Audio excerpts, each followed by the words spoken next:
Hey YouTubers, this video is the truth versus the hype and BS of van life. I'm showing you real quick pictures of my van. It's a 99 leisure travel, and it'll give you some basis of what I'm talking about, though I'm not going to talk about it specifically other than the awesome storage that I have in it. I'm going to talk about the good, the bad, and sometimes you have bad days like this. All right, so those were a couple quick pictures of the van I'm dealing with. Again, I'm on a non-van trip. I'm up in the Upper Peninsula of Michigan. Drove up in a car. So there's a van up here. We might do some winter van stuff, but right now you can see I'm looking over beautiful Lake Michigan. It's going to be in my background as I talk to you about important stuff, van life.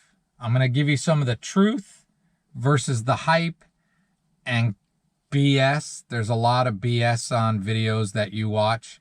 Hopefully I'm still in the frame. I'm trying to give you a little bit of both. Maybe I'll move it in a second. But the first thing that nobody really ever seems to talk about is vans are expensive. Very expensive. My van that I showed you is a 1999 and I've had it for about 10 years. I bought it for like 15 grand, just right around 15 grand. I could sell it for more now. If you're looking at anything new, oh my God, I would never buy anything new. Also, the new ones, I've said this before in videos, I like mine better. I have far 10 times the amount of storage for a Class B than pretty much anything being built today. They're all on the Transit, the ProMaster, and the Sprinter chassis, where you usually have next to none of outside storage. Very few of them give you any outside storage. And inside, mine is wider than most, and I just have 10 times the storage. So you're going to pay a butt ton of money for one, and you're not going to have great storage. If you buy, say you buy like a van and you're going to build it out yourself, if you get a newish van, even an empty cargo van, they're $35,000, $40,000, $45,000 for new. Then you either pay somebody to finish it like a Class B or you do it yourself. And all the stuff you put in there, just the price of wood, everything's super expensive. So nobody really gives you an accurate thing on just how expensive it is just to buy one. And then you're talking about gas mileage. Most people pick vans because you're going to get better gas mileage. But if you buy a Mercedes or a diesel, diesel's far more expensive. So for me, I love my van. I wouldn't change it for anything. Hopefully, I don't have to. So that's just the initial cost of getting set up. And you watch a lot of these videos, and there's so many people that change their van or their RV or whatever they're traveling in it every year or two. I don't know of anybody that I've seen out there that has been doing videos. I've been doing videos all 8 years, something like that, of my 10 years with the van, and I'm still on the same van. Almost everybody I've seen has kept it for a lot longer. So expensive. All of it is expensive. Staying at campgrounds is more expensive. Gas is more expensive. It's expensive. Everybody shows you the beautiful Instagram kind of pictures of stuff. Van life is expensive. Then the other thing, if you don't buy a new one, even if you do, a lot of times if you buy a new one, they break. They make them so quick. Usually Class Bs are better, but if you buy travel trailers or any pull behinds or Class A's or C's, they've been pumping them out so fast that they don't do hardly any quality control. Everybody that I've known that has bought something new in the last few years spends the first 6 months taking it back to the dealership because the manufacturers are just rushing to get them out there, and then they leave it on the dealership to get it fixed. That can, usually it's free, but that can cost you a lot of time. Time is money. Or if they can't fix it, then you have to go back to the manufacturer. So, yeah. But when you have an older one, they break too. One of the things for me, when I say about all the great things about mine and how I don't want to change it, I am not alone. I'm not a mechanic. I'm not going to lift that huge van off the ground and do repairs in a Walmart parking lot. So the one fear you have is things breaking. I took a trip 2 summers ago now across country. And right before I started, I had a little hiccup with my van, which I drove. It was over 100 degrees the whole time going across country. I went from Ohio all the way to the Washington coast, Olympic Mountains and Olympic Peninsula and all that. And I spent 2/3 of the drive out there always in the back of my mind, please keep going, please keep going, please get over this mountain. You know, I'm going over the Rockies, and there's a couple times I was like 40 miles an hour because I'm also not going to beat up my van. When I talk about things breaking, I have been super lucky with my van, but I've had things break. I had a water pump go out. I was in the northwest angle, which is, if you look at a map, it's that little smokestack looking thing on the top of Minnesota. But to get there, you leave the United States, you leave out through Minnesota, you drive through Canada, and you get back into Minnesota. Well, when I got up there, my water pump went. An advantage is I have a Dodge, so I found the one mechanic in town, and he happened to be going the next day 70 miles one way to get other parts, and they had my water pump there. So I've had the water pump go out. I've had a lot of suspension issues on mine. Upper and lower control arms, I've replaced them 2 times, maybe 3 on one of them. I've had that go on. And I had the dreaded T word. I don't like to say it out loud. Transmission. I had that go out, and that cost me $3,000 or $4,000. I don't remember now. I got a great deal on it, and it's been running fine ever since. A friend of mine, she had her exhaust came apart at the manifold, and she was very fortunate that she found somebody along a trip that could weld it back together. But she was away from home. Luckily, she had family members in the general area, but they still had to drive a long way to come and help her get it to a place that could fix it. Her exhaust for her generator, which is underneath, that came loose. I showed that in a video. They fixed that. We took it to a place in Marquette, and luckily we did not lose the tailpipe to the generator, and they were able to weld that back on. She has a Mercedes Sprinter. Okay, so I don't know where I was when the GoPro messed up. You know, you want to make videos when you're YouTubing. Transmission. She also had the transmission go out, and they're a lot of money. So no matter what way you go, it's usually going to cost you more money than everybody on YouTube makes you think. So there's that. Another problem is finding places to sleep at night, whether it's campgrounds. As we know, everybody's buying vans and RVs and tow behinds and everything. Campground spots are getting harder and harder to find at times. The days of, I have almost never made a reservation anywhere I've gone. I just go, and those days are getting harder and harder. And again, that trip across to Washington, when I went out, I didn't have many problems. I had made a couple reservations on the way out, but I was traveling alone, and that kind of ties in with it. If you're traveling alone, a lot of people make it seem really easy, but I was coming back when I went out there 2 summers ago. It was that whole heat dome, cyclone, whatever thing was going on. And I left from Ohio, went up to the UP, and then went all the way across to Washington State. And almost the entire trip was over 100 degrees. And I was traveling with 2 pets, which I'll talk about the pet aspect as well in a bit. But it's too hot not to have electricity. It's too hot not to plug in when you have animals. If you were on your own, maybe you could get it cool enough at night not to lose your mind in the heat. But we'll get to that part too. But finding places to stay, I was fortunate that I had somebody I just got on the phone and say, hey, I'm trying to drive. I think I'm going to stop between X and Y, whatever place. Can you help me find something? Because it's not always easy to do while you're also driving. That's why a lot of times when you have two people, it's easier because one person is driving and the other person can coordinate. But I've also spent the summer down in Key West, or the winter down in Key West, which I'm not doing today. I'm at a frozen lake, Michigan. But a lot of people think, oh, I'll go down to Key West, or I'll go here and I'll just boondock, I'll just urban camp, dry camp, whatever you want to do. That's not easy either.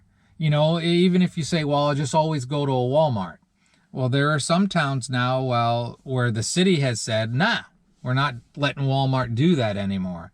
So the idea when you watch videos where nobody ever really talks about that being a difficult aspect, it can be a difficult aspect. So you should know that going in. Facts versus hype or BS. So now I'm going to talk about pets. I kind of touched on it. Hot and cold. My pet safety was top of the list. Everything I've done since I RV'd ended up being different than I thought it was going to be. My van life has been different because making sure my animals are safe is right up on the top of one of the most important things. I owe that to them. And over the course of the 10 years, there have been times where that was difficult, where I would love to go boondock somewhere and you're like, well, it's only 88 degrees. It should be all right. It's not. It's too hot. You can get your fans going, do whatever you want. It's just too hot. So I tend to do more campground stuff. Then you have to keep pets when you're keeping pets in mind. You know, everybody travels with their dog and they make it seem like every moment is wonderful. Me and the dog are just having the greatest time. I will tell you, as having traveled with a dog, sort of, and with 2 cats for a very long time, although they're my top thing, there were times I was ready to throw a cat out the damn door, you know. And it's tough on your animals as well, being in a small space. Everybody, again, portrays it as always being wonderful, always being beautiful. Look at the life me and my pet are living. No, there are times your dog probably wants to bite you and times you want to throw it out of your van. Same with cats. Couple 3 years ago, I don't remember anymore, I was traveling with a friend, a different friend, and her dog got hurt. And we were in an area where we didn't know anybody, and we had to find a place. First, so I had to patch it. Her leg was bleeding really bad. We had to patch and stop the bleeding a little bit. And then we had to find a vet, and we had to drive a long way. And those of you that have been watching my channel, I don't know if there's going to be anybody that hasn't been watching that watches this, is my cat on August 16th, I had to send my best friend cat over the Rainbow Bridge, or whatever you say. I don't like to use that other term because it sounds terrible. But we were camping, and a week earlier I thought she was fine. She stopped eating, and I just couldn't get her to eat, and I knew something wasn't right. I thought it was her teeth because she had had issues with her teeth before. And so we left camping, called a vet, and the vet, it was a weekend, and the vet says, well, do this and you can bring her in on Monday. And luckily, we were home basing up here in the UP, so we had a place to go to. And we waited until Monday, and then we took her up to the vet, and she had a lung full of cancer. And a week later, I had to help her over that bridge that I didn't want to do. And side note, it's been difficult for me since. It's made my RVing much different. My van life has become different and not quite the same, or not quite as enjoyable yet. But I bring that up because you're traveling with pets. You yourself might get sick and you have to deal with finding a place to see a doctor, or your pets might get sick. A lot of people don't talk about that. Again, I was fortunate that I was with somebody that knows the area and knew a good vet, and then had a place for me to be instead of just in the van. So traveling with your pets, the day-to-day can be difficult, and then you worry about their health and stuff like that. If I'm squinting, it's not emotions. The sun is in my eyes. Well, there's a little emotion in there, I would think, right? But traveling with pets is always portrayed as a great and wonderful thing, and usually it is. And most everything I'm going to say, usually it's still great. That's why people do it. But it's not the utopia that you're seeing in a lot of these people making videos. The reality gets in there too. Okay, another thing. Everybody says, I got a bathroom, I got a shower in my van, everything's wonderful. I just poop in a bucket or whatever. When you're in a van, and whatever system you have for saying goodbye to your used food, you're driving a porta potty on wheels. You can do some things and the smell's not so bad, but the smell is there. And I've showered in my Class B quite a bit. I have an aisle shower, which means my drain is in the middle of my floor and I put a curtain around it. It's doable. I've done it quite a few times, but since I usually go to campgrounds for the majority of it, I shower there. I don't shower in my van if I don't have to. As a guy, a largemouth apple juice bottle or something like that is used a lot, and then you can pour that out later, if you know what I'm talking about. I also, number 2, because it's real life that nobody talks about, I don't like doing that in my van if I can avoid it. If I can avoid it, I avoid it. If that means pulling over to a gas station or finding some place that I can avoid using mine, that's what I do. I don't know if everybody's like that. I think most people probably are. Small space, it gets dirty. I take a shop vac with me because, with cats and cat hair, or if you have a dog, or if you're just in and out with sand or dirt or whatever, your van can get really dirty really quickly. And for me, when it gets like that, it just makes me unhappy. So a lot of people don't dedicate much talk to the reality of the small space getting dirty. And that piggybacks into, it's a small space. If you're a person that likes to sit inside at times and do stuff, it might not be as fun as people make it look like when they're saying it's a utopia, that everything's wonderful. I'm lucky that I usually like to be outside, so it's not too much, but it's a small space. That's why they say in a van, you live out of your van, not in your van. But a lot of people don't portray that. This doesn't apply to me, but it applies to a lot of people. There are a lot of people that are afraid of break-ins, like to a high degree that they're always worried that somebody's going to get into their van when they're not around. I don't really fear that, but no one talks about that. And it does happen because you realize if you're traveling in a van or an RV, everything you own is in there. There are some people that are always concerned about that. Or if you're leaving a pet, that's why I traveled different than I had planned, because I wasn't willing to say, okay, I'm going to park the van here for 2 hours and go explore on foot. Or even for me, drive around a lot. I thought when I started, I'd get to a place and then I'd use the van because it's easy to drive everywhere and go where I wanted to.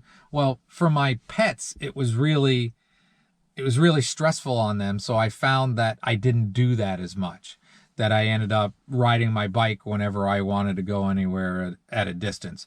But there are a lot of people that fear somebody just, opportunity to steal from you. Cooking in your van. I like to cook. I'm now vegan, so a lot of people don't like to watch what I cook anymore. But I'm mostly vegan. There's a kudagi or a pasty that'll always get my attention. But cooking in your van, every opportunity I can, I try to cook outside. But I cook in the van. And some people hate that. Some people don't mind. It's not always as perfect, especially like if I'm trying to do a YouTube video of cooking in the van, I'm working with about this much space, not a lot of space to work in. So you have to learn to do stuff in confined spaces quite often. And with that, like if you buy a van or if you have a van, you already know, usually the kitchen sinks are tiny, like that big. You can't even hardly wash a plate in there. So I don't use my kitchen sink hardly at all. I heat up water. I use my coffee pot if I'm on power, or if I'm cooking outside. I'll just boil water and use that to wash my dishes outside in a bucket. You know, everybody portrays their van as wonderful and everything's good. Doing dishes inside a van is not fun. So that's hype. And then the thing that I don't know if other people call it this, but I've always called it this. I have great storage in my van, like I said. Even if you don't, whatever type of storage you have in a van, and probably most RVs, you play the shuffle game. That's what I call it. You can't hardly ever get to the thing you want without moving 2, 3, 4, 5 other things. You're always shuffling stuff from one place to another. It gets old. When you see most videos that they make, they clean everything up of what's in front of the camera. A lot of times you might be surprised that there's a whole bunch of junk behind the camera that you can't see, which I've been guilty of doing that myself. But you're in that small space and you're always playing the shuffle game. It can get very tiresome. You see a lot of people, most of my videos are the same. You see a lot of people that are solo traveling. And to do that and be happy, if you're not a little bit introverted or okay with being by yourself, this is not for you a lot of times. I've seen videos where people are going to go out to the desert and they get out there and they find a little spot or wherever and they're all isolated and they're set up their camp and they're like, whoa, this is wonderful. And by day or 2 or 3, they're going nuts because there's not people there. If you need people, don't think that's going to change because you've decided to get a van and sit out in nature by yourself. If you don't like that, you're not going to like that. You're not going to become a different person because you buy a van. You're just not. So a lot of times people portray it, and some people, including me at times, you can get lonely. That's why you bring a pet with you, and then you have all the stuff about the pets I already said. But it's hyped up that it's always wonderful, and it's not always wonderful. The one thing that people sometimes talk about, and not everybody talks about, it's not usually an issue for me, but a lot of people are always chasing water. Wherever you go, you need water. What I do is I usually don't fill up my tanks, my fresh tanks, until I'm going to need them. Like if I know I'm doing campgrounds for a little bit and then I might do some boondocking. Before I do the boondocking is when I get the water, because I don't want to drive all that weight around if I don't have to. But I also travel with a 5-gallon freshwater bucket and usually a couple gallon jugs of water. And that's what I use to drink and I use for the pet. One pet now. So I never drink out of my holding tanks. I don't know how many people do. A lot of people might spend the money to get, a filtration system installed in their van and do all that stuff. I find it easier just to either buy a gallon jug of water at a Dollar General or wherever, or fill them up at a Walmart. A lot of Walmarts have you can fill a gallon jug or a 5-gallon jug up. That's what I tend to do for drinking water, and then use the onboard water for the times I do take a shower or I clean stuff, dishes and stuff like that. But a lot of people a lot of times they're going out for a long time and your first concern is, I have to have enough water on hand. For me, water has never really been an issue, but I know for probably the majority of people, allocating enough water resources is really important to them. Very few people talk about it. Some do, but water is life. You need water. I'd rather look at it than haul it around in my van all the time. Another topic is something that a lot of people do, and I do sometimes. It's the day in the life videos where, that's so much of the hype and so little of the reality, even for mine sometimes. Like if I'm doing a video, day in the life, or a cooking video, when I get it done, it's longer than it needed to be, just like this video. But it makes it look like you whip up a meal in 10 or 12 minutes. And usually that's not how it is. Doing everything in such a small space, or when you do a video, is like, why didn't you have this, or this with it? Well, I'm in a van, man. Where am I going to store all of this, and this? So a lot of times your meals, you end up eating a lot of the same things. Like if you stop along a trip and buy a 5-pound bag of potatoes, you end up eating a lot of potatoes for a while. It's just, and wherever you're traveling, you make a video that's a day in the life that maybe you run it 10, 20 minutes or whatever it is. There's so much involved in all that stuff. It's just so much more than it's made to look like. And some people edit out the bad parts. Some people edit out the mistakes they make. Some people like to share that. I usually like to share. If I do something stupid, I'll tell you, because you may do it too. And seeing a knucklehead like me do it first might make you realize not to do that. But there's a lot of things depending on how the person wants to make their van life video, whether they're being truthful to make things look good or truthful to make things look bad. You can question that sometimes. You just have to go in assuming that nothing's ever perfect, just like the rest of your life. Nothing's ever perfect, but nothing's ever as bad as it can sometimes be portrayed. So there's a lot of BS in van life videos, in my opinion. That's why, no offense to any of them, I don't watch a lot of them. I make them. And sometimes I feel bad that there's some people that watch mine that I wish I would watch theirs. And occasionally I do. But if you're traveling in a van, say you're a YouTuber traveling in a van, you're doing all the stuff, you're making videos, you're processing your videos, you're uploading your videos, you're thinking of something that may be interesting. I know a lot of people that make videos. This is where the reality versus the BS comes in. A lot of people do their trips to make videos. They're going to be like, well, I need some more viewers, so I got to go do something different to get views. That's just not how I do mine. I just travel and take the camera with me, and whatever happens, happens. So you have to realize when you're watching a lot of videos that the drama that goes with it oftentimes is created so that you'll come back and watch more. That could be good drama or bad drama. So just the portrayal of what you see in van life videos is just not always accurate.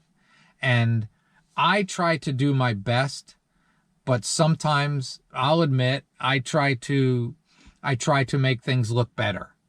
When I say how great it is to travel with the pets.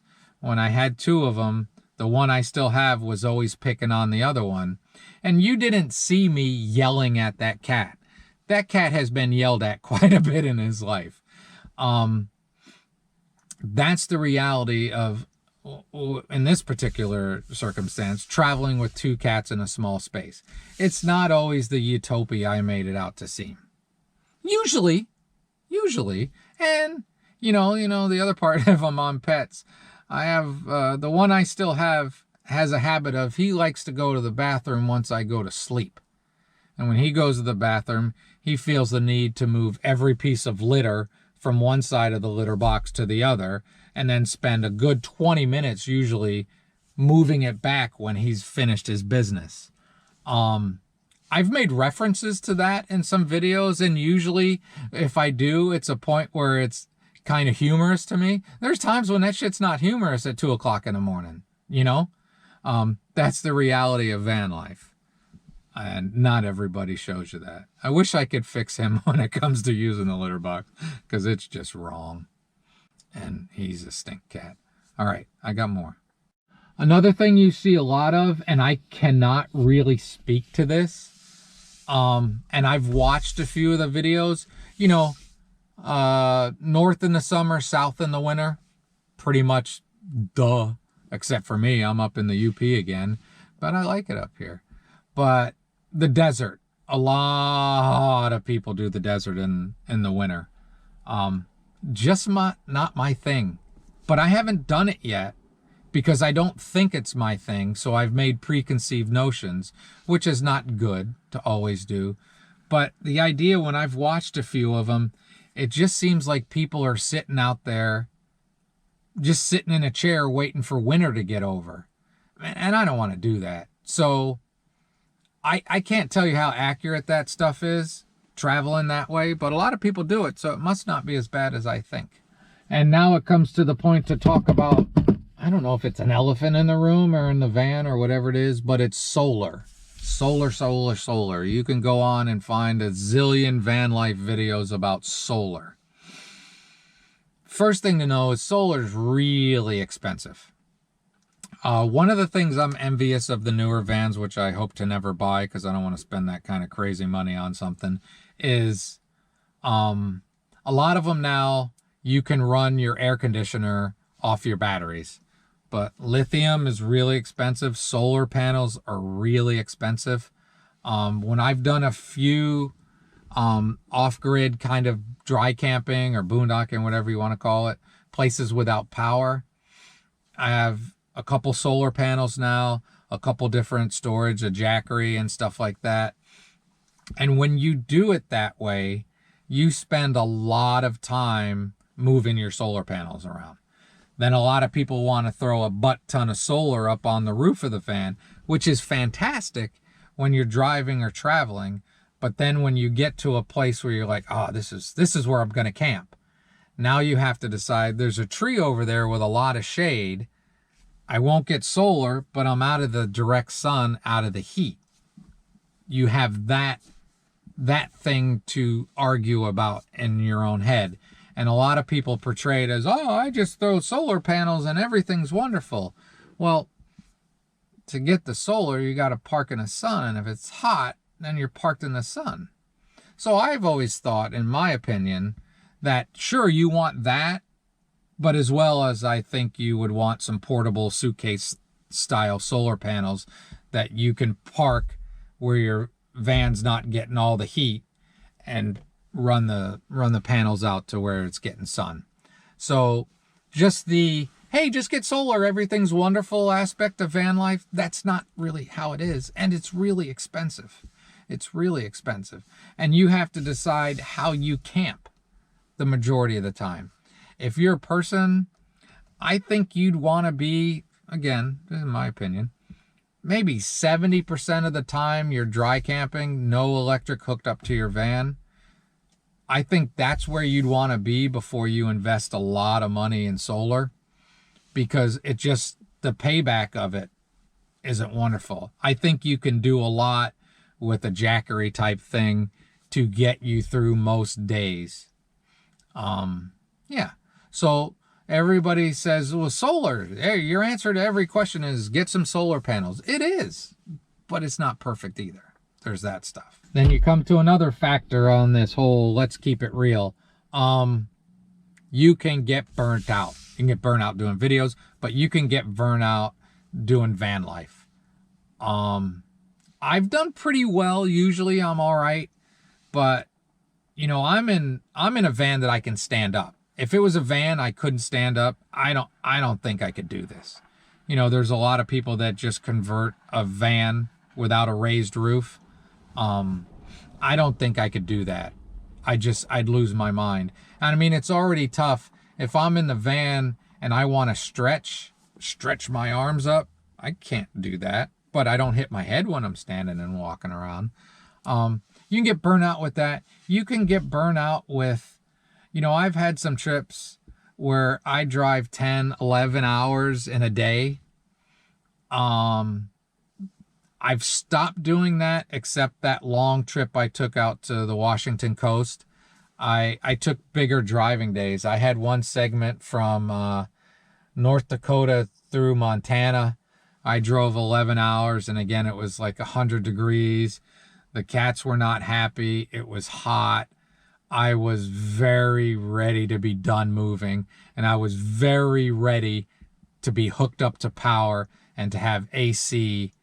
And I couldn't have imagined that same trip going, okay, I found a Walmart parking lot, now I'm going to go to sleep. No, that's not for me. It could be for you.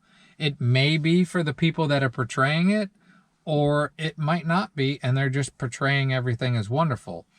Because I think one of the most important things, as I try to wrap this up, and I've talked too long already, is you have to remember that a lot of these people that are making van life YouTube videos, that's how they're making the living from you watching it.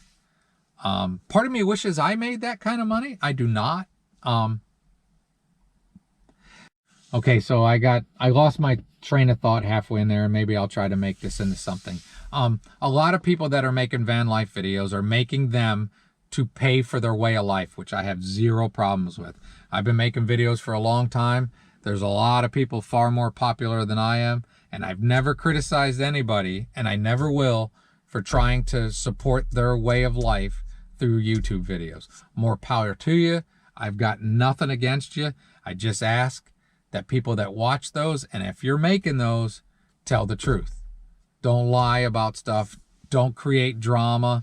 Don't beg people for money, which a lot of people do. And you look at them, you're like, you're already making a lot of money. What are you begging for it for?